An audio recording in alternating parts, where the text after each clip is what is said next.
Kryeministri Kristian Mickoski paralajmëroi se në periudhën vijuese vendi do të hyjë në një fazë të aktiviteteve të përforcuara ndërtimore, duke vendosur theksin të autostradat me rëndësi strategjike.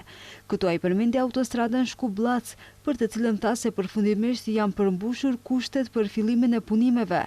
Sipas paralajmërimeve të Mickoskit, punimet për këtë projekt që premtohet për më tepër se një dekadë do të fillojnë ka fundi muajit gusht, përkatësisht pritjet janë që ndërtimi të fillojë më 26 gusht, pasi siç tha kryeministri, kanë përfunduar të gjitha procedurat formale. Përfundimisht për këtë projekt 10 vjeçar i cili ishte paralajmëruar, kemi kontraktorin, që është një kompani vendase. Kemi mbikëqyrjen dhe janë plotësuar të gjitha kushtet për të filluar ndërtimin e kësaj autostrade.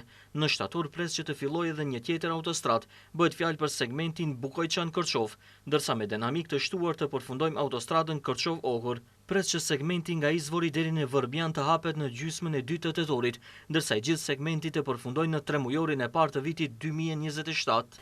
Kryeministri theksoi gjithashtu se me dinamik të shtuar po vazhdojnë aktivitetet ndërtimore në 3 segmentet e korridorit 8 dhe korridorit 10D. Në përgjithësi do ndërtojnë rreth 6 segmente autostradë dhe kjo është gjithashtu një aktivitet i madh dhe i shtuar ndërtimor, kur kësaj i shtohet edhe Kurudha, seksioni 2 i cili praktikisht është pjesë e korridorit 8, krahu lindor, si dhe seksioni 3, për të cilin pres që së shpejti të shpallet thirrje publike, pasi të gjitha sfidat administrative janë tejkaluar. Kjo do të thotë se do të kemi vërtet një ndërtim intenziv. Dhe nëse gjithçka shkon siç duhet, pas përfundimit të studimit të fizibilitetit, në fillim të vitit të ardhshëm të nisë dhe korridori 10, natyrisht nëse zgjidhen të gjitha sfidat që kemi.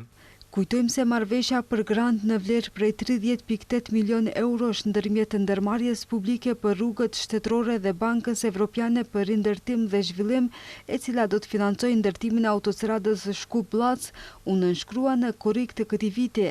Autostrada do të ketë 9 ura, 11 nënkalime, 4 galeri dhe 9 mure mbajtëse.